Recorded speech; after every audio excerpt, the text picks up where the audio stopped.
सफ़ाएं दुरुस्त कर लीजिए, पैजामे टखने से ऊपर कर लीजिए, मोबाइल्स वगैरह बंद कर लीजिए, सफ़ों के दरमियान जगहें खाली मत रखिए। अल्लाहु अकबर। सुभान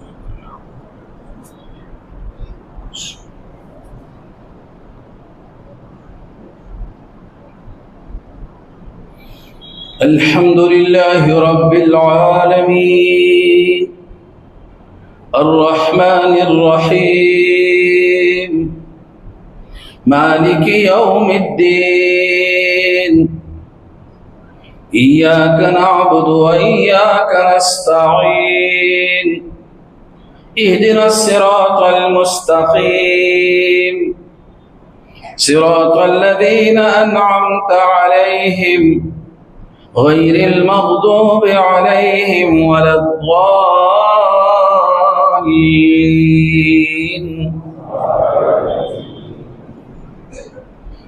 इज़ा जाअ नस्रुल्लाहि वल फ़त्ह वरअयत अन्नास यदख़ुलून फ़ी दीनिल्लाहि अफ़वाजा फसब्बिह बिहम्दि रब्बिका वस्तग़फिरहु इन्नहु कान तव्वाबा।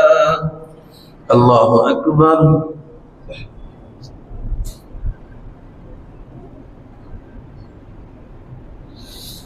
समी अल्लाहु लिमन हमिदा। अल्लाहु अकबर।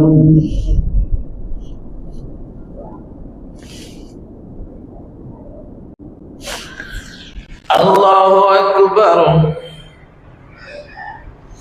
अल्लाहु अकबर।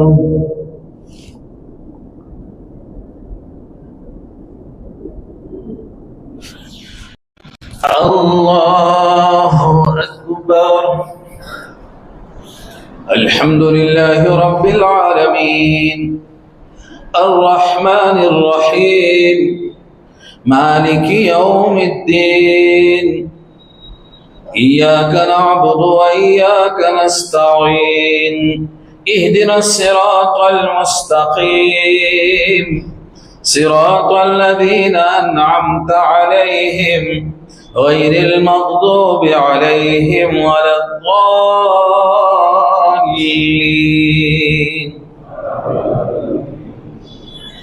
क़ुल अऊज़ु बिरब्बिन नास मलिकिन नास इलाहिन नास मिन शर्रिल वस्वासिल खन्नास अल्लज़ी युवस्विसु फ़ी सुदूरिन नास मिनल जिन्नति वन नास। अल्लाहु अकबर।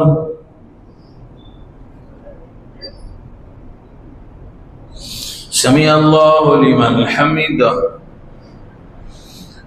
अल्लाहु अकबर।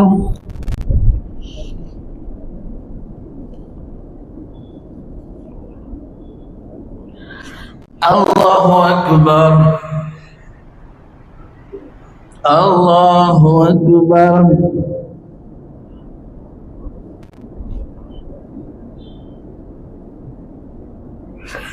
अल्लाहु अकबर। अत्तहियात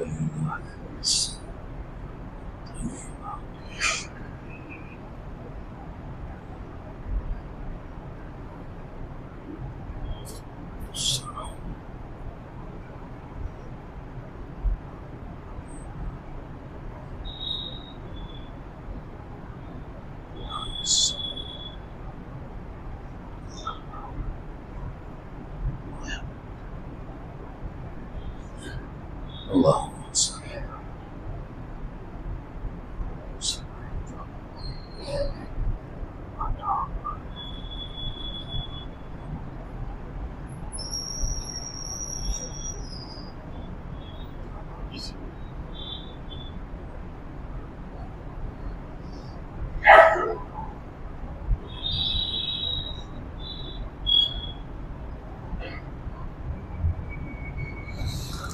अस्सलामु अलैकुम व रहमतुल्लाह। अस्सलामु अलैकुम व रहमतुल्लाह।